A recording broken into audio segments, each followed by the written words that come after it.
is up, everybody? It's DFS Dudes back for another edition of Deep Dive. Today is Wednesday, September the 18th. 10 games on the main slate to talk about.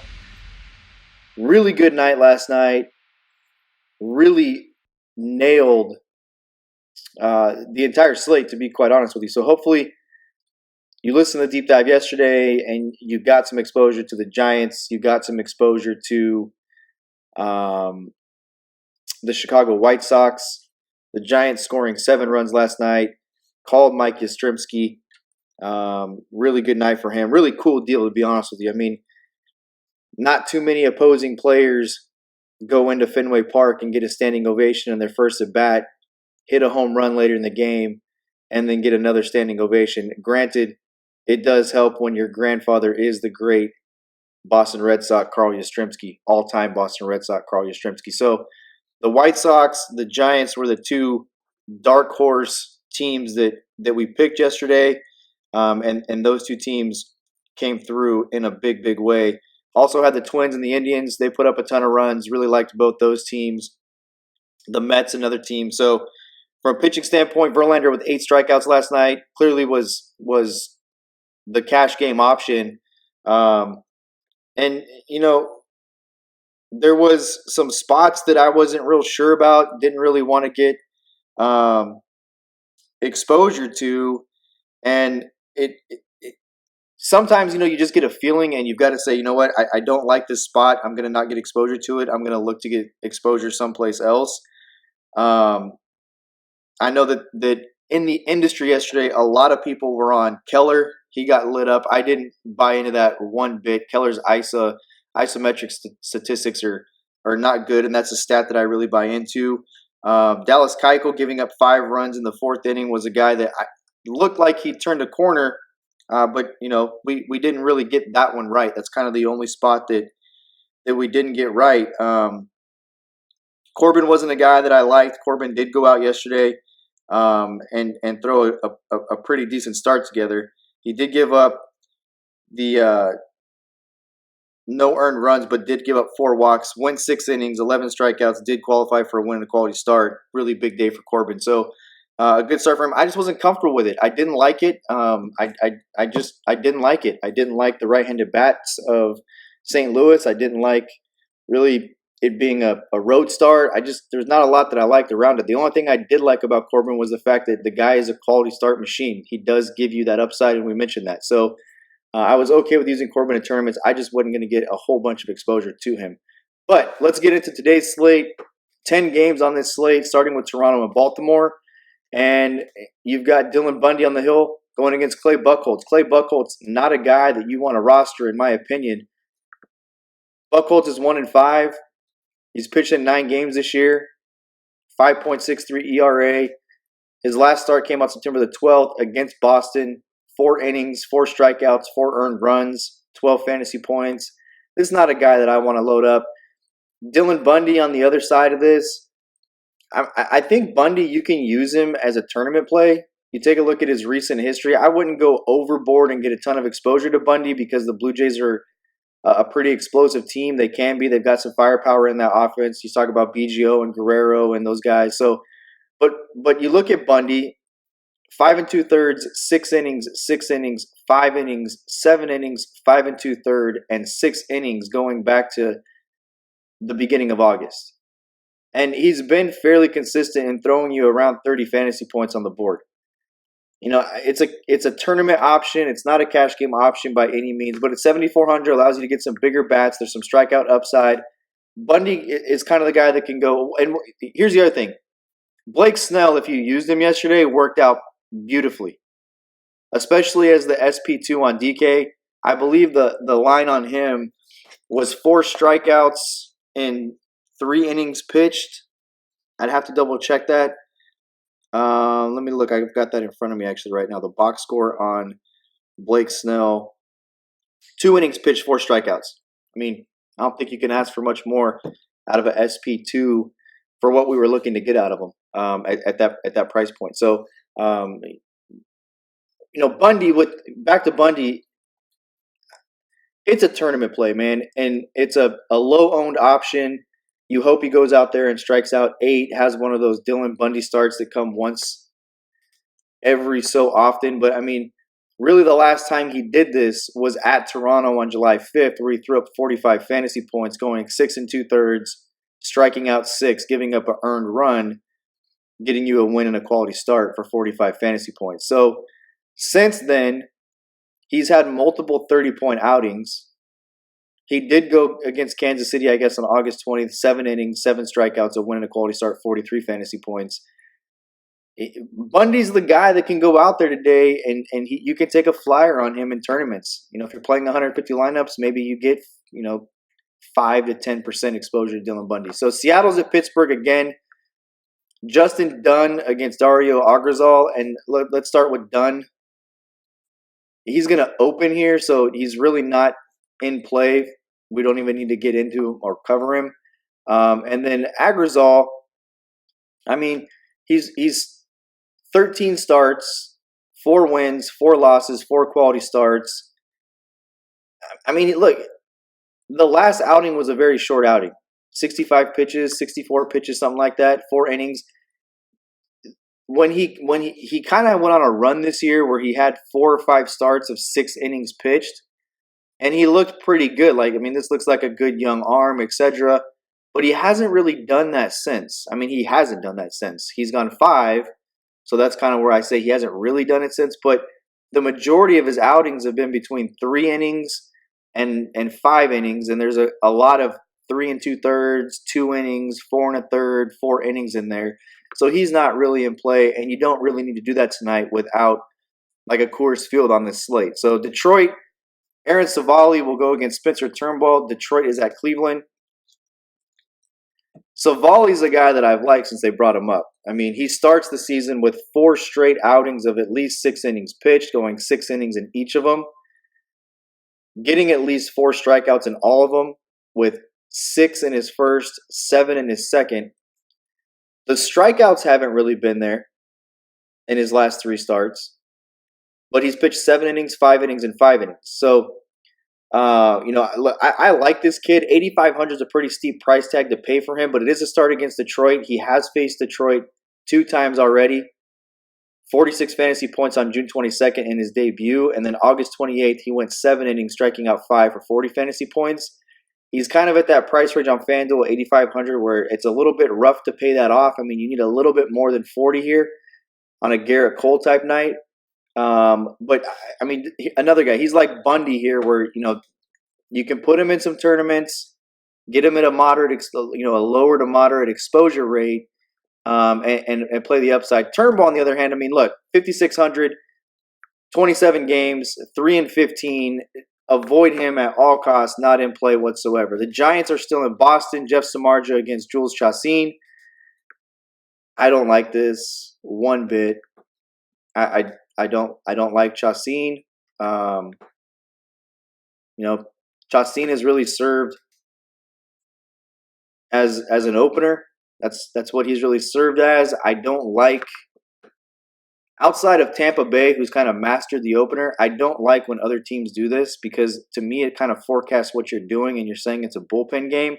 And if it's a bullpen game, you're saying, but you're not saying that maybe you've got some tired arms that you need to give some guys a break. And if that's the case, then you're really talking about the back end of your bullpen is what you're going to use in this bullpen game. I like the Giants again, man. I do. I'm not saying that I like Samardzija with the Giants, but I do like the Giants' bats again, and we'll talk about that in a bit. So Samardzija on the other side of this, 10-12 this year, 11 quality starts, a 3.72 ERA. Samardzija's been, he's been a pretty decent pitcher. He's eaten innings. He's got a sub-4 ERA. He can get you a quality start. We know he has strikeout upside. It's a dangerous Boston lineup that he's going to face. And at $6,300, if you want to play him in 2 to 5% of your lineups, if you're max entering something, I wouldn't have a problem with that. But that's kind of where I'd keep it with Samardzija. I can justify playing him at a very low exposure rate because of the kind of limited upside that he brings to the table. He will eat innings. He can take a licking and keep on ticking. It's a guy that Bochy will let run out there, and if he gives up 4 runs in the second inning, they're not going to pull him. They're going to let him eat some innings. And he has not been severely damaged in any of the starts this year. I mean, you take a look at the earned runs outside of a San Diego start where he gave up 6 earned runs. A couple of times he's given up 5, but the majority of the time he's giving up under 3 earned runs, and his earned run average shows that at 3.75 ERA. So if you want to get some limited exposure there, I'm okay. Chacin, not playable. Tehran against Eflin as Atlanta and Philadelphia will go again tonight. This is a playoff type game, playoff type atmosphere here. 2 Eastern Division teams go at each other. Tehran, 33 games. He's 10-9 with 15 quality starts. 155 strikeouts and 167 innings pitched. You look at his game logs. He had a nice little run. 7 against Miami, 6 against Colorado, 6 against the White Sox, 6 against the Nationals. Philadelphia got him. 4 innings pitched, 1 strikeout, 5 earned runs, no fantasy points on September the 12th. I don't like 8,900 for Tehran. I'd rather take a chance with Savali. And Eflin on the other side of this, I'll continue to say this until the season is done. But teams that have left-handed power bats, I'm not using a Phillies pitcher against them. I'm just not. I'm not. I'll miss Eflin tonight, and he's not in good form, to be completely honest with you. Yes, 6 innings against Miami, but it's Miami. 7 innings against the Mets. A really solid outing there, but only 31 fantasy points. The strikeouts seem to be there. He's coming off a 3 2/3 inning outing against the Braves where he didn't give up an earned run and struck out 5, but you go 3 2/3 innings for a reason. You get in trouble. You battle control. You scatter hits and walks. Pitch count gets elevated, and maybe your team's behind, and it's the National League. They pitch it for you. They move on. So I'm comfortable missing on Eflin today if he goes absolutely bonkers. But you take a look at his game log, and you'd have to go all the way back to June 12th against Arizona, where he had a big 40-point outing. It's been a long time, and in that span, there's a lot of not decent starts. There's not a lot of quality starts that he threw on the board over the last couple months. So the White Sox will send Ivan Nova to the hill against Jake Odorizzi for the Twins. Odorizzi's been a really good pitcher for the Twins this year. 28 games, he's 14-6, only 8 quality starts, a 3.6 ERA, 162 strikeouts, and 147 innings pitched. He's only walked 51 guys. He's pitched really well for them. If nothing else, the knock on him would be you're probably not going to get the quality start out of him. But let's just go back to the month of August, the beginning of August. 7 strikeouts, 6, 5, 6, 8, 7, 10, and giving up less than 3 runs in each of those starts. So the frustrating thing is in 4 of these starts, he's been removed in the 6th inning, and 3 of them with getting 2 outs in the 6th inning. So 5 2/3 against Miami, and out away from a quality start. 5 2/3 against Cleveland, and out away from a quality start. 5 2/3 against Texas, and out away from a quality start. And 5 1/3 against Cleveland in his last start where he struck out 10.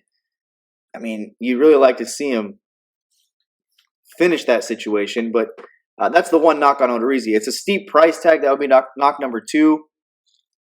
It is against the White Sox. I understand that. I'm okay missing on Odorizzi tonight. He's been a really solid pitcher. I'm just okay kind of missing that. Dinelson Lamotte will go against Adrian Hauser as the Padres are in Milwaukee. Lamotte at 8,000. And you start breaking Lamotte down, 12 starts. He's 2-5, 3 quality starts, a 4.06 ERA. He's kind of pitched really well until he stumbles. You look at the strikeout upside with this guy, it's through the roof. I think he's a really good tournament play today. And I would loop him like a notch above Samardzija and Bundy as a tournament play, where Samardzija and Bundy, maybe you get 5%, 10% max on 150 entries. Lamotte, I may get, 10 to 15% because of the upside here, but the blow-up ability is nuts. He hasn't been smashed this year where he's given up 5 or 6 earned runs. He has given up 4 earned runs twice. Other than that, He's gone pretty much 5 innings in every start but 2. He's been into the 6th. He's been into the 7th. He took a no-hitter into the 7th against Seattle where he struck out 12. He struck out 10 against the Giants. His last start against the Cubs, he struck out 7. He's got electric stuff. He's a young arm. This is a complete upside play. And, Savali, to me, of the 4 guys that I've kind of recommended so far, I would put Savali as 1, Lamont 2, Bundy 3, Samardzija 4, and they're all tournament plays with upside. And I'd kind of throw Hauser at 6,500 kind of in this mix a little bit. Hauser's pitching a ton of games. You don't know what you're going to get with him when he takes the hill. He can strike out 10 and go 6 innings.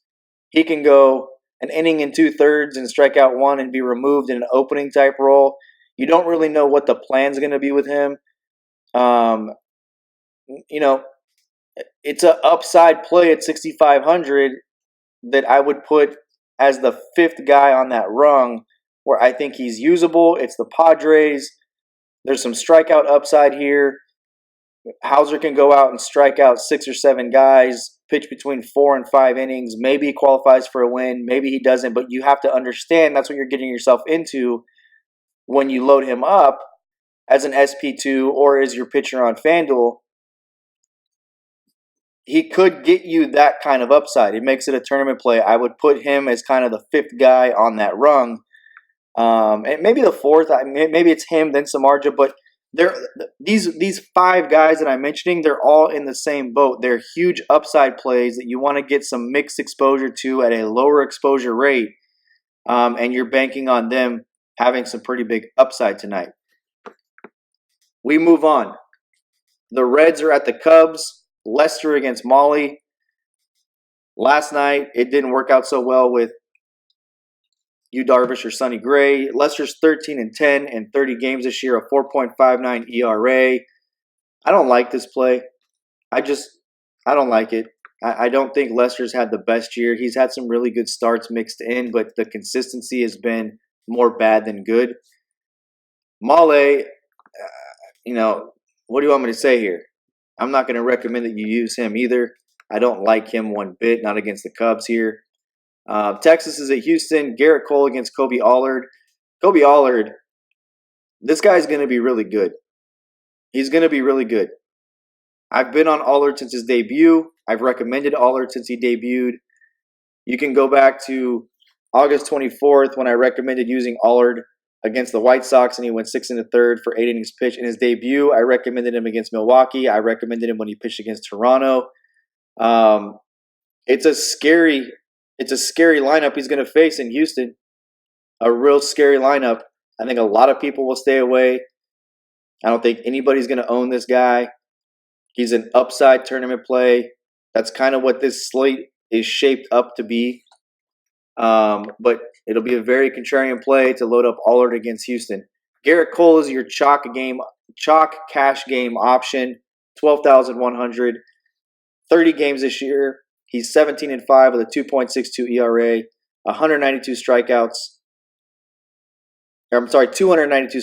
and 192 innings pitched. That's just nuts. He will go over the 300 strikeout mark tonight. The one knock on him is he's given up earned runs. But good Lord, you look at the last month of the season, 10 strikeouts against Colorado, 12 against Detroit, 14 against Tampa, 14 against Milwaukee, 15 against Seattle, 11 against Kansas City. CHALK. This is your cash game option tonight. There's no Coors Field. There's a lot of value on the board. Garrett Cole is the cash game lock tonight. The last game of the slate, we'll see Tampa Bay and the Dodgers. And it's Tony Gonsolin against Brendan McKay. Brendan McKay, the young pitcher out of Tampa Bay that I have loved this year, and has shown some absolute flashes of brilliance. And then he's shown some just pure signs that he's a young guy, a young pitcher, who maybe they brought up a smidge too soon. You look at his last couple outings, 3 1/3 against Texas, 3 2/3 against Toronto. They're being pretty careful with him. 2 against Seattle.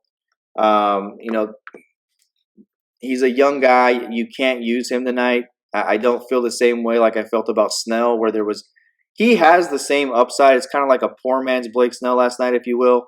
50 strikeouts over 42 and 2/3 innings pitched. He definitely can go out there and throw some strikeouts on the board. I just don't like him in this spot against this lineup. And then with him being a young guy, I think they'll be fairly conservative with him. So it's not a real pretty slate for pitching as we work our way through it. Garrett Cole at 12-1, that's your cash game lock. I don't like the price on Odorizzi. I think he can get you a win tonight. I think he can strike out 6 or 7. I don't know if he can pay off 9,300. Julio Teheran feels very uncomfortable at 8,900. Savali I like. Lamont I like. Dylan Bundy I like. Colby Allard extremely contrarian at 7,300. Nobody will be on him, but the kid's going to be a talented pitcher. He's a talented arm. He's going to be a good pitcher in this league. It's a really good test for him to kind of close out this year with a start on the road against this potent Astros lineup. Be interesting to see what he does. Hauser and Samardzija are 2 other guys that I would get some limited exposure to because of the upside. I think the Giants can put some runs up tonight again. But, Samardzija's a guy who he doesn't typically implode. He eats innings, and you can stack some bats around him. That's where I'm at from a pitching standpoint. For a tournament standpoint, I would probably try to get 60% of my 150 lineups with Garrett Cole and building stacks around him. And then 40% of my lineups, I would spread some ownership out with Savali, Lamet, Bundy, Allard, Hauser, Samardzija. That's what I would, that's how I'll be building my 150 tonight. Between 65% Garrett Cole, trying to get the best stacks around Garrett Cole, and then 40% of those lineups I'll mix in those other guys I mentioned. So who are the stacks that I want to pair with this? Minnesota in a really good spot. Houston is a very high implied run total. And like I've mentioned, you can do this where you can like a stack and then hedge and take the other side of it. So you can use some Allard, but Houston is a very potent lineup. The Braves in a good spot here against Eflin. I don't like Eflin. The Red Sox against Samardzija should be very chalky. The Cubs, the Pirates. You look at Baltimore here. That's kind of where I fill this out at. The Dodgers are a team that I want a piece of tonight. I want a piece of the Dodgers. Their implied run total is way down the board at 4.5. They're like the 10th or 12th highest implied run total of the night.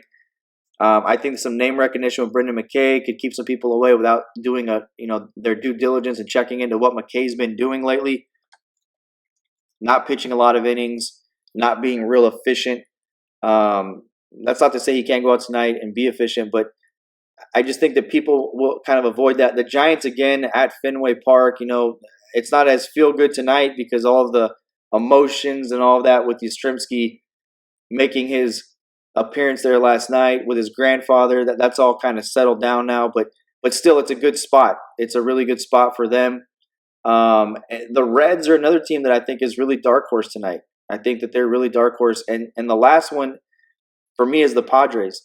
As much as Hauser is a really good upside play, he can go the other way and get the doors blown off of him and give some stuff up. So, the Giants, the Dodgers, the Giants, the White Sox, and the Padres are teams that I want to get some exposure to as lower-owned plays, kind of leverage plays against the field that nobody's going to be on. I think that people will be on the other side of this, or maybe get limited exposure to it because kind of what's going there, if that makes sense, with the Brendan McKay situation. The top stack of the day is the Minnesota Twins. Cleveland, again, in a really good spot against Turnbull, who's just been very, very bad. And the Cubs against Mole, I think those are the top 3 stacks.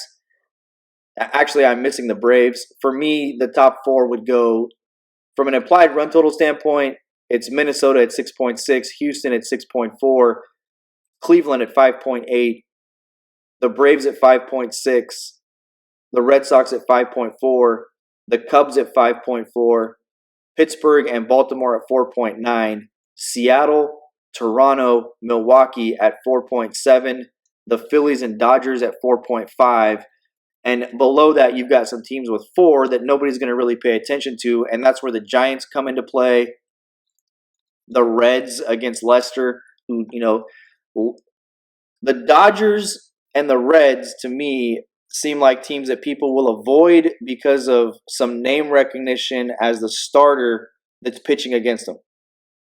John Lester on the hill, there's limited options for pitching tonight. I can see people taking Lester in tournaments and kind of avoiding the Reds. And I can see people the Giants aren't a very good team.